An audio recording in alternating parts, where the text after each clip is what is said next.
So I have fully recovered from severe health anxiety for almost 9 years now. And when I say severe health anxiety, I mean truly soul and life-crushing anxiety, where at its worst, I couldn't sleep with my bedroom door closed, lights had to be on, and I would pee in bottles just so I wouldn't have to take that risk of getting up too fast, raising my blood pressure, and risk a heart attack or stroke. That's how bad it got. And that is just to show you that if you can fully recover from a place like that, you can too. So in today's video, I want to share with you a key mindset or idea that I now recognize was the driver and motivator for me to even begin fully achieve full recovery.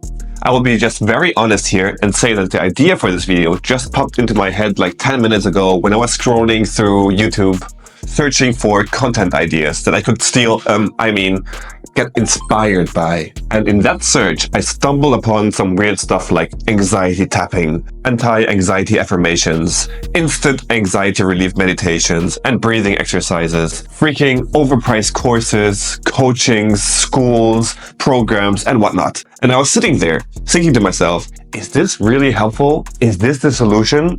Is this perhaps one of many solutions? So, possibly, but to be honest, I don't see it. I just don't get it. And I'm just talking for myself here. Because when I think back on me and how I dug myself out of this, it was not by tapping my head, massaging my vagus nerve, or telling myself over and over again that I'm bigger than anxiety. That's not how it went. But overall, I was thinking that the actual real problem with all of us dealing with health anxiety is that we think about anxiety, its symptoms, and how we feel way too much. But all this stuff is designed specifically with the idea to lower your anxiety, with the only goal being feeling better ASAP, to feel a sense of calm now. But these things did not work for me at the very beginning because instead of getting out of my head and away from thinking about how I was feeling, I was pretty much pushed deeper in, and so it often made things so much worse, at least for me. And I think many of you can relate to this. While I don't think that these things are bad and even believe that they can be beneficial when done right, the true recovery, the actual process, is not stacking more and more things into your life for recovery. It is almost the exact opposite. You want to experiment with habits that have a net benefit on you so large that they get so addicting over time, and you get so good and feel so great from and because of them that they now have become the thing that you cannot stop thinking about. In that process, taking your brain away from anxiety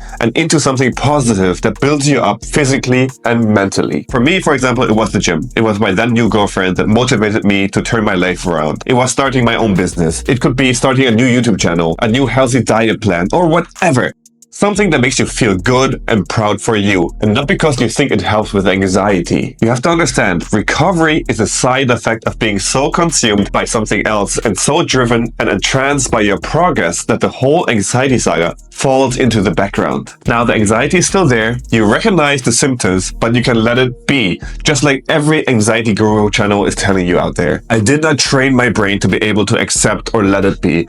I did not practice something over and over and over again for the sake of anxiety recovery. I did things for me. I lost weight for me. I gained muscle for me. I made money for me. And that's how I got confident and outgrew anxiety. And with that, the whole acceptance thing came completely automatically. It just happened because I grew as a person, and this new person was happy with where his life was heading and what he has achieved, and confident enough to rise above the anxiety. There needs to be something there that is so inspiring and that you can see results from, maybe financially, physically, or whatever, and that you tackle. It is difficult at the start, but like a snowball, the easiness compounds until you have forgotten the anxiety altogether.